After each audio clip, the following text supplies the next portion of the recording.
بسم اللہ الرحمن الرحیم۔ مرزا جہلمی نے پہلے یہ کوشش کی، اپنے شاگردوں کا ذہن بنایا سیدنا معاویہ رضی اللہ تعالیٰ عنہ کے متعلق کہ وہ باغی تھے اور حدیث عمار کا مصداق وہی تھے، یعنی یہ جو حضور علیہ الصلوۃ والسلام نے فرمایا تھا کہ عمار کو باغی جماعت قتل کرے گی، تو اس کا مصداق سیدنا معاویہ رضی اللہ تعالیٰ عنہ تھے۔ حالانکہ اگر بالفرض سیدنا معاویہ رضی اللہ تعالیٰ عنہ کو اس کا مصداق بنایا بھی جائے تو یقیناً یہ کہنا پڑے گا کہ وہ بغاوت ان کی باقی نہیں رہی تھی، ختم ہو گئی تھی۔ تبھی تو سیدنا حسن رضی اللہ تعالیٰ عنہ اور سیدنا حسین رضی اللہ تعالیٰ عنہ، ان دونوں نے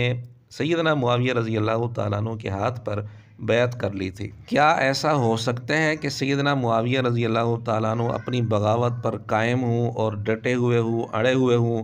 اور پھر حسنین کریمین رضی اللہ تعالیٰ عنہما ان کے ہاتھ پر بیعت کر لیں، پوری اسلامی سلطنت ان کے سپرد کر دیں؟ اگر دماغ میں بھیجا ہو، بھوسا نہ ہو تو اس بات کو سمجھنا کچھ مشکل نہیں ہے۔ لیکن مرزا جہلمی نے بار بار رٹ لگائی سیدنا معاویہ رضی اللہ تعالیٰ عنہ کے متعلق، باغی باغی باغی، اپنے شاگردوں کا یہ ذہن بنایا، ان کو اس حد تک تیار کیا۔ جب اس نے محسوس کیا کہ میرے شاگردوں کا ذہن اب پکا ہو گیا سیدنا معاویہ رضی اللہ تعالیٰ عنہ کے متعلق کہ وہ باغی ہیں، اب اس نے اگلا قدم اٹھایا کہ امی عائشہ رضی اللہ تعالیٰ عنہ، سیدنا طلحہ رضی اللہ تعالیٰ عنہ، سیدنا زبیر رضی اللہ تعالیٰ عنہ، ان کو بھی اب اس نے علی الاعلان واضح لفظوں میں باغی قرار دے دیا۔ میں یہ کہتا ہوں کہ آپ باقی خلفاء کے مخالفین کو جو نام رکھتے ہیں نا، وہ نام ادھر کیوں نہیں رکھا ہوا؟ میں اگر رضی اللہ عنہ کہتا ہوں تو میں باغی بھی کہتا ہوں۔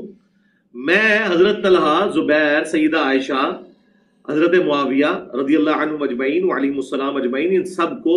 حضرت علی کی حکومت کا باغی بھی کہتا ہوں، کیونکہ حضور علیہ السلام نے فرمایا تھا کہ عمار کو ایک باغی جماعت قتل کرے گی، عمار انہیں اللہ اور جنت کی طرف بلائیں گے، وہ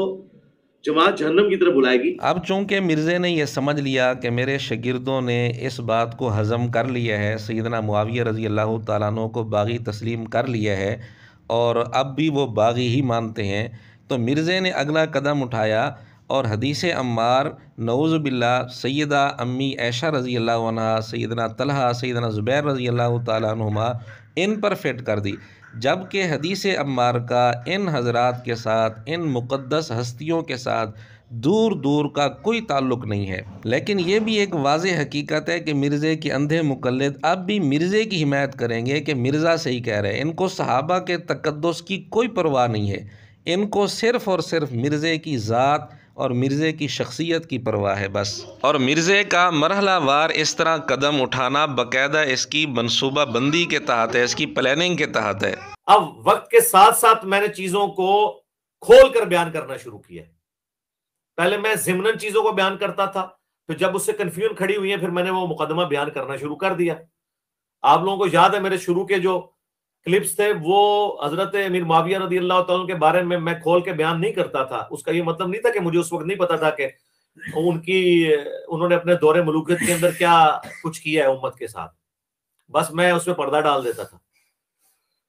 پھر جب حالات سازگار ہوئے تو میں نے اس کو کھول کر بیان کر دیا۔ یہ ہے مرزا جہلمی کی اصل پلاننگ۔ ظاہر ہے اگر یہ شروع میں ہی ساری باتیں کھول کر بیان کرتا تو اپنے مقصد میں کامیاب نہ ہوتا، تو اس نے پھر یہ طریقہ اختیار کیا کہ مرحلہ وار آہستہ آہستہ اس نے قدم اٹھایا اور اپنے شاگردوں کو اس حد تک لے آیا کہ اب صحابہ رضی اللہ تعالیٰ عنہ کے متعلق جو بکواس کرتا ہے، اس کے اندھے مقلد بڑی آسانی سے اس کو ہضم کر لیتے ہیں۔